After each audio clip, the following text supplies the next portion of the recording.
mahirap. Kaya ganun ako ka-passionate na ipaglaban ng mga mahirap. Dahil dito sa mundo, hindi pera. May iiwanan din natin yung pera. Yung posisyon mo, yung kasikatan mo, mawala yan. Pero yung iiwanan mo, ligasiya na makatulong sa mga mahirap, yun ang count. Yun ang mabibilang na maalala ka ng mga tao. Ang mga Marcos, billion-billion, trillion-trillion ang korupsyon. Tapos ibubuto natin, talagang ang talino natin. Lagi nating sinisisi ang pamilya Marcos pagdating sa korupsyon. Hindi ba natin nakikita na sa panahon ng Marcos, ang bansa natin number 1 sa ekonomiya? May korap pang bansa na number 1 sa ekonomiya.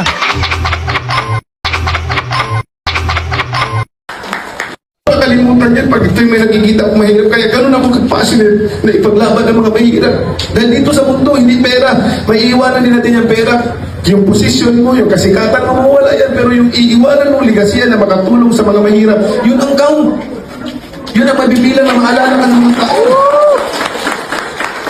Kaya ganun ako ka-passionate na ipaglaban ng mga mahirap. Dahil dito sa mundo, hindi pera.